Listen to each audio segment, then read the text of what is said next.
Hey, what is up, guys? I am normally not used to giving you a Raw review on Tuesdays. I usually give it Mondays, and I'm usually not in this scenery right here. But you know what? Fuck it.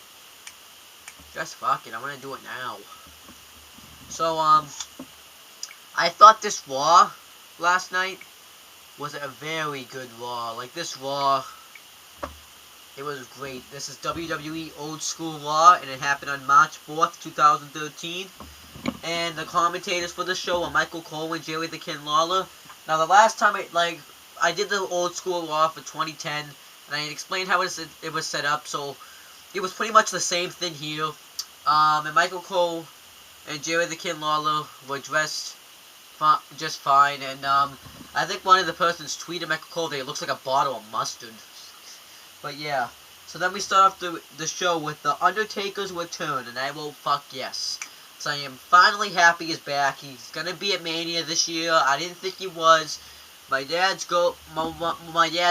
fiance, because he is engaged, said that fiance's friend said that Undertaker wasn't coming back. But he's like, what is your? And Adam would say it from CM Brothers every time, and he'd be like, what? I'm gonna let that ring. He'd be like, what's your obsession with Undertaker? Do you like wake up and do you like have dreams that Undertaker's gonna return, then you wake up and you hope it's real? But he actually did come back, and he's gonna be working at WrestleMania. He didn't make the whole entrance, but I think the next time you see him, he will. I think that they just wanted to have the Undertaker feel in there. So then CM Punk comes out to cut a promo. He said that he should be main event in WrestleMania, but he's not. He could be because of us. And he said that he's gonna take from us what we took from him, and that is the streak of the Undertakers, because he was sick and tired of him. People were sick and tired of him as saying 434 days. Well, I'm gonna take 20-0 and make it 20-1. He said he's gonna be the first straight edge superstar, non-alcoholic, like best in the world to beat the Undertaker at WrestleMania. So then Randy Orton comes out and he says that he's fought the Undertaker before, but he was a rookie then, and now he's no longer a rookie, so he wants to be the one that faced the Undertaker. And then Big Show comes out and says he's faced Taker before, and he says that he wants it because back then he didn't have the knockout punch, and if he hits it on the Undertaker, he's gonna beat the streak. And then Sheamus comes out and says that he's never lost to the Undertaker. Then I was thinking, what was I thinking?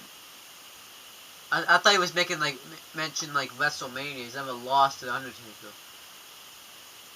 No, I thought he said he never. At first, I thought he said that he never faced Undertaker, but then I was like, wait, CM Punk's faced Undertaker. But then he said, but when he said I never lost to the Undertaker, it made more sense. So then, and he says that the blow kick is gonna be the move that does it, not the RKO, the knockout punch, or the go to sleep. But to be honest with you, if it's at Mania, all those finishers probably wouldn't finish Taker. It's true. So then Vicky Guerrero comes out and makes a fatal 4-way match between Punk, Sheamus, Big Show, and Randy Orton. I really liked what they did here because it actually made me feel that it was like a title match they were fighting for. And that's really kind of what facing Undertaker is. It's like a title match. So normally you see this kind of stuff happen to a title match, but if it's Undertaker, I'll take it. So then we have Ryback backstage. He's gonna come face Cesaro. We get Antonio Cesaro versus Ryback. Antonio Cesaro cuts one of those mini scream promos, and he says that he's gonna defeat Ryback because he speaks 5 languages, and Ryback only speaks 1, and that's Barbarian. And then he says stuff in his language. I thought that was fine. I actually really did. So then we get Cesaro versus Ryback. I actually really did like this match. It was actually a match. Antonio Cesaro ends up big booting Ryback, and he goes into the old school steel barricades. Then I liked it when Ryback went for the meat hook clothesline and Cesaro countered into an uppercut, then went for the neutralizer. Then Ryback counters into the shell shocked and gets the victory. So I thought that was a nice match right there. Then after that, Mark Henry comes out and has a face-off with him. So this is probably going to be a Mania match, Ryback versus Mark Henry. Mark Henry comes out and he squashes Zack Ryder in a match. Then we get Dolph Ziggler, Big E Langston, and AJ Lee backstage heading to the match with Miz. We get a Fandango video package. He's set to premiere tonight on Raw. He didn't do it on SmackDown, and I'm actually going to get to what I was going to say. So then we get Dolph Ziggler with Big E Langston and AJ versus The Miz. The Miz gets on the mic and says that he's going to even... Well, he doesn't actually say it, but he wanted to even things up, I'm assuming. And he said that he is going to bring in someone that is his mentor, and he brings in Ric Flair. That's not really a big surprise. They have a decent match. Big E Langston gets involved, and Flair chops him, and he overpowers the chops. I was kind of mad about that. Miz drop kicks him. Ziggler goes for the zigzag, but he misses, and he gets put into the figure 4 leg lock, and Ziggler ends up tapping to the hold. That briefcase. You see, I was thinking about this when I was going to bed on Monday. What are they doing with Dolph Ziggler? Because it seems like after he beat Cena at TLC, he's done nothing. He's lost pretty much every match I think he's been in. He can't even beat Kane. Kane's good, but Cena is a lot better than Kane, and he can't even beat The Miz now, actually, either. Someone that just lost to Cesaro. I have no idea if this is going to be an angle, and he's supposed to face Del Rio, which is going to probably cause another loss to Ziggler. They really got to push this guy. I don't know what they're doing with Ziggler. They got to do something. Then we get WWE Leading Challenge ad. To be honest with you, it's just explaining the rules pretty much. And then we get The Rock and John Cena, point, counterpoint. I really liked what The Rock said tonight. He said that, he was like, I forget where he was, but he said he was in a place that was very hot. And then I think her name was Diana, and he says, it doesn't matter what your name is. Told him to win a jacket because it's going to be cold there. Then he gets off and says, whoa, that's cold. Then he says that The Rock's nipples are becoming icebergs. So then he says, finally, The Rock has come back to... I don't remember where they were last night, to be honest with you. Oh, Buffalo, I think it was. I think it was Buffalo. Then John Cena comes out, and he says that that this match is redemption, that normally people don't get second chances, and he said that he, last year he put everything into that match. He told people he was going to win, and he lost. This year it's going to be a different story, and he's going to beat The Rock. Then he quotes Mike Tyson saying that you've accomplished nothing unless you beat everybody in the world. And then The Rock quotes someone, Lance Storm, I think it was, or Billy Storm, something Storm, I forget what he said. He said that both him and Cena were full of crap. And then The Rock says that he's gonna beat Cena again. And then he says, do you smell what The Rock is cooking? I actually really did like this, because it actually makes sense to have this. Plus, everyone's like, oh, why is The Rock the champion? Why did CM Punk have to lose that title? You're gonna understand after what I say tonight. Then it shows Undertaker's return. We get Jack Swagger with Zeb Coulter versus Hacksaw Jim Duggan with Dusty Rhodes and Sergeant Slaughter. I don't think the match ever started. I never heard a bell ring. But Jack Swagger grabs the 2x4, hits Hacksaw Jim Duggan, and then he hits Dusty Rhodes and Sergeant Slaughter and puts Dusty Rhodes in the ankle, then he leaves. I really liked this. It made Jack Swagger look really strong. Sort of looks really strong. Because these are all guys that were legends, so I think this makes him look strong. And it gets him a ton of heat, so I really liked what they did right there. Then we get the sneak peek of the Marine 3. Team Hell Knows backstage heading to the match with the primetime players. Jack Swagger and Zeb Coulter interview. they didn't really get a chance to say anything. Del Rio attacks them from behind, and they brawl in the locker room, and security guards break it up. I really like what they're doing with this feud right here. I'm actually into this more probably than the WWE title match, to be honest with you. One, because I saw that match last year, but not just that, just like the storytelling is just amazing. Everything that they're doing with Jack Swagger is just amazing. I just hope that this DUI thing just be forgotten about. I know Vince is probably gonna be like, oh, he fucking did DUI. I gotta fucking punish him after this. Instead of saying, you're fired. You're punished. You are going to start losing to guys like Yoshitatsu, JTG, Kalen Croft. Stuff like that. I don't do the greatest Vince McMahon impersonation, but that's exactly what he's gonna do. So then we get Team Hell No versus the Primetime Players, and I wrote that they were with Ted DiBiase because I thought they were, but he was just out there watching the match. I think this was just a way to get Ted DiBiase. Kane just beats Darren Young with the chokeslam. I have no idea what they're doing with this. It's like 1 week they think that they're gonna do Team Hell No, that they're gonna have Kane face Bryan, then the next week they don't. That it's like they need to make up their minds. I think they're trying, but it's just not working. So we'll see what happens with this. Then we get the Honky Tonk Man backstage. Yes, he is on Raw. And then we get Brodus Clay, Sweet Tea. That's Tensai. For those of you that didn't know, his name's Sweet Tea now. And Honky Tonk Man versus the 3MB. Heath Slater says some crap. Tensai rolls up Drew McIntyre for the win. And then, I did like the Hacksaw Jim Duggan. We got to see him hit Heath Slater on the head with a guitar. I didn't think it was, like, I think Hacksaw Jim Duggan made this good because we got to see him. But, if he wasn't there, this just would have been something I didn't care about. At first I didn't care about it because he didn't even do anything. He didn't even get to wrestle or nothing. So yeah, that's my thoughts right there. Then we get a Fandango video package. It shows the premiere of Dead Man Down with Wade Barrett and the actors talking about the movie. We get Kofi Kingston versus Fandango. It's pretty much the same thing that they did on SmackDown.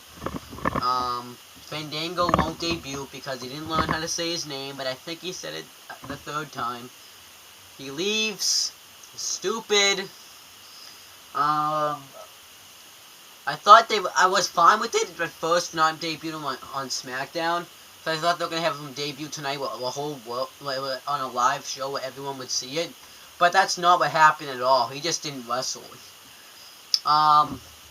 Yeah, but Kofi Kingston, I think though it would have been a better idea because then he could have beat a guy like Kofi Kingston, even though he does nothing now. At least he's a guy that's held Intercontinental titles, U.S. titles, and tag titles. But what they do? But Kofi Kingston probably just wasted his time. That was like a waste. Because Kofi Kingston just had to stand out there and do nothing. That's how pissed he must be. At least he's getting paid for it. If he wasn't getting paid for it, I bet he wouldn't do that. And then it shows Triple H's return, and Triple H comes out and cuts a promo. He talks about how 8 days after SummerSlam, after Lesnar had broke his arm, he tore his heart out. He wasn't sure if he wanted to wrestle anymore.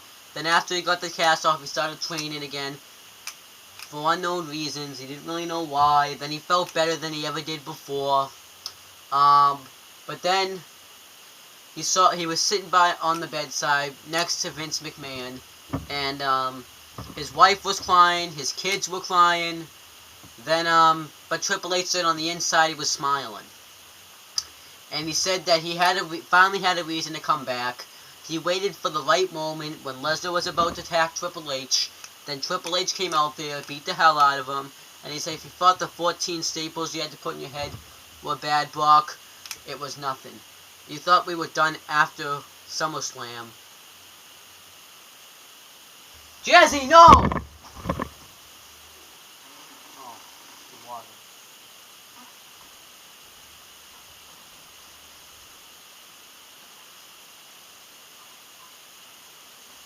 Sorry, Jazzy.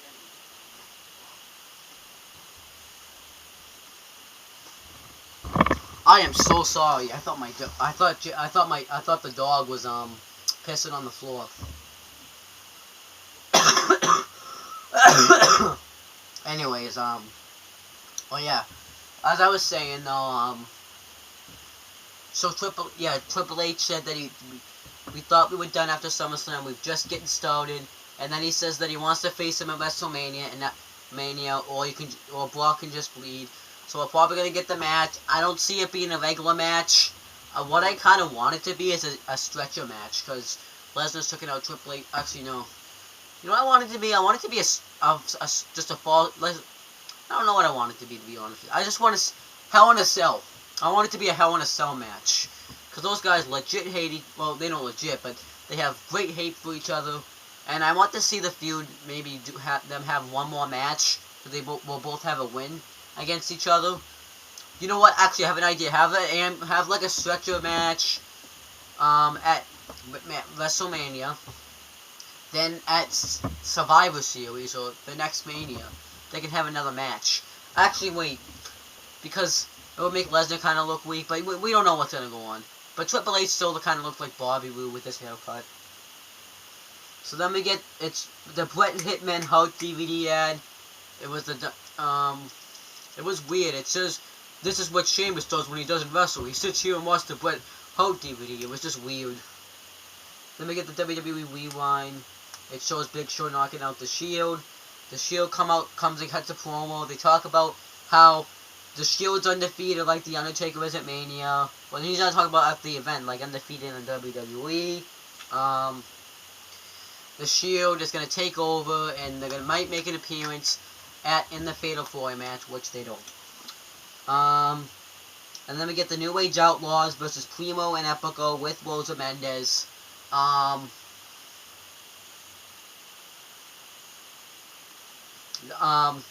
They cut the normal DX promo, which is kind of like I didn't watch it in the Attitude Era, but it was kind of weird seeing them do it because I'm used to seeing Triple H and Shawn Michaels do it as the DX, but it was kind of cool to see him do it.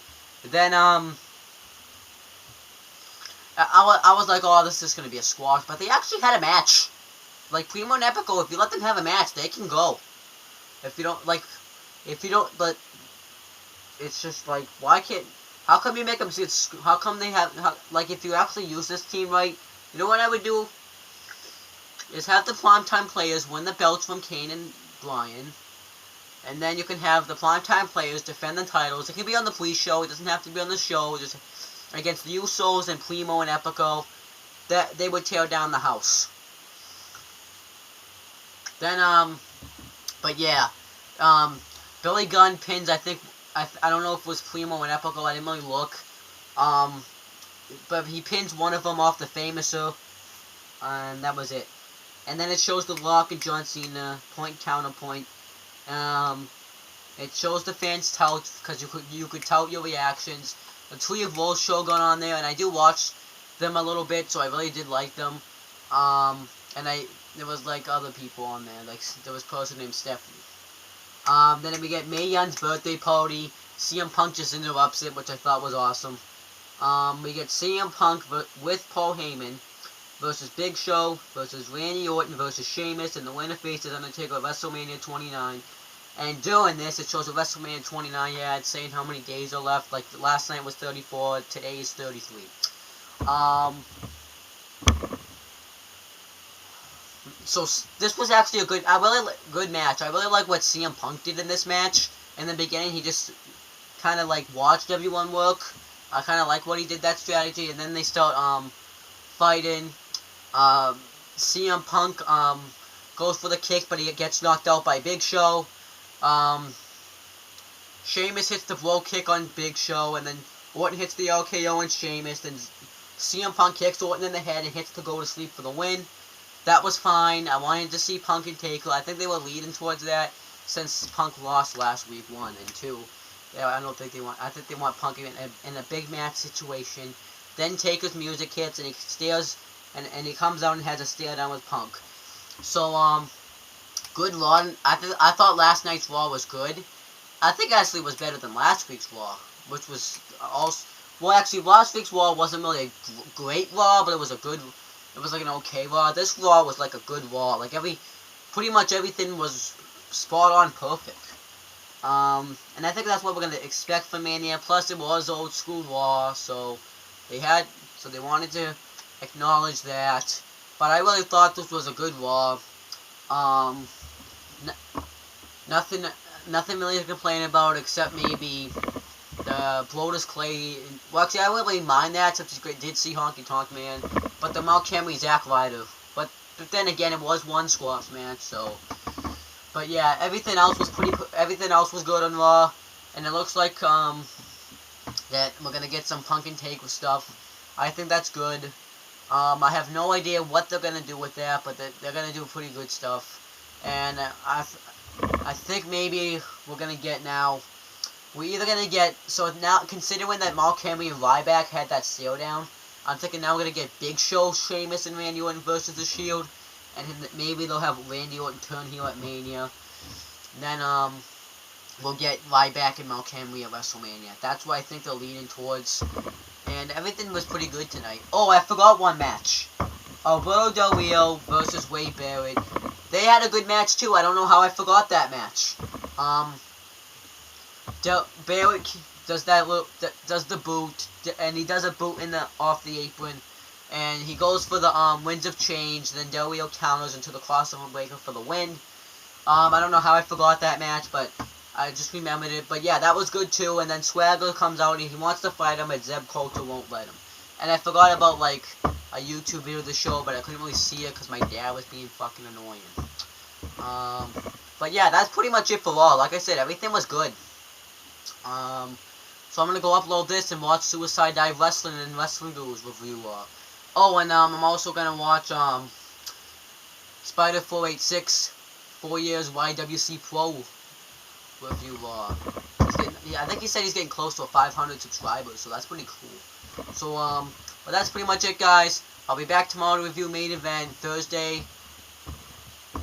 Or maybe TNA, maybe Friday, maybe. It's gonna be fucked. See you later.